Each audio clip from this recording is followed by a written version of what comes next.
রাজনৈতিক দলের বিচারে সুপারিশের সুযোগ রেখে আন্তর্জাতিক অপরাধ ট্রাইব্যুনাল আইন সংশোধনীর অধ্যাদেশের খসড়া অনুমোদন দিয়েছে উপদেষ্টা পরিষদ। বিস্তারিত জানবো এই মুহূর্তে সচিবালয়ে আছেন সহকর্মী প্রসূন আশিস। সরাসরি যাব তার কাছে। প্রসূন, দেখুন, আমি এর আগেই জানিয়েছিলাম যে আজকে যে উপদেষ্টা পরিষদের বৈঠক অনুষ্ঠিত হলো, এই বৈঠকে উত্থাপিত হতে পারে আন্তর্জাতিক অপরাধ ট্রাইব্যুনাল সংশোধন অধ্যাদেশের খসড়াটি। তো এখন কিন্তু আমি সবশেষ তথ্যটি যেটা জানাতে চাই, এই সংশোধনের খসড়াটি উত্থাপিত হয়েছে এবং এটি অনুমোদন দিয়েছে উপদেষ্টা পরিষদ।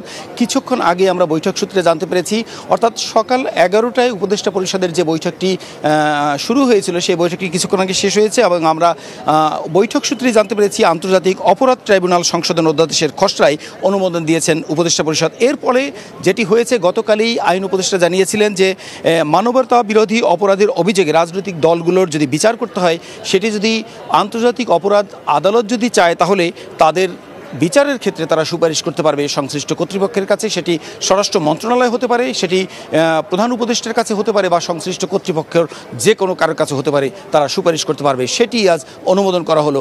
এখন আমি যদি তথ্যটি জানাই যে আজই প্রথম উপদেষ্টা পরিষদের বৈঠকটি অনুষ্ঠিত হলো সচিবালয়ে। প্রধান উপদেষ্টা ডক্টর মোহাম্মদ ইউনূস সকাল 11টায় এই বৈঠকে যোগ দিয়েছেন এবং বৈঠকটি শেষ হয়েছে, কিন্তু এখনও পর্যন্ত তিনি সচিবালয়ে অফিস করছেন। এই কারণে সচিবালয়ের মধ্যে কড়া নিরাপত্তা আছে। এখনও সচিবালয়ে দর্শনার্থী প্রবেশ পুরোপুরি বন্ধ রয়েছে।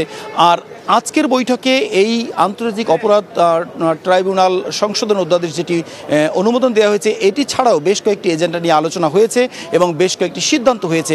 এসব ব্যাপারে সন্ধ্যায় এটি আনুষ্ঠানিক একটি ব্রিফিং করা হবে। প্রধান উপদেষ্টার প্রেস সচিব এটি ব্রিফ করবেন। পাশে আজকের এই ব্রিফিংয়ে আইন উপদেষ্টা ডক্টর আসিফ নজরুল উপস্থিত থাকবেন বলে আমরা জানতে পেরেছি। এরই মধ্যে আমাদেরকে জানানো হয়েছে। আর আমরা অপেক্ষা করছি উপদেষ্টা পরিষদের বৈঠকে যেসব উপদেষ্টারা ছিলেন এবং মন্ত্রী পরিষদ সচিব নিজে ছিলেন, ওনারা আমাদেরকে ব্রিফ করতে পারেন এমন একটি আভাস দিয়েছেন। আমরা সেই অপেক্ষা করছি। তো এই ছিল মূলত আজকের উপদেষ্টা পরিষদের সবশেষ তথ্য। এখনও পর্যন্ত প্রধান উপদেষ্টা সচিবালয়ে অফিস করছেন।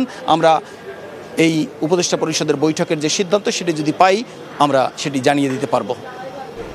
নিশ্চয়ই তখন আমরা আপনার সঙ্গে আবারও যোগ দিব। সহকর্মী প্রসূন আশিস সচিবালয় থেকে যোগ দিয়েছিলেন।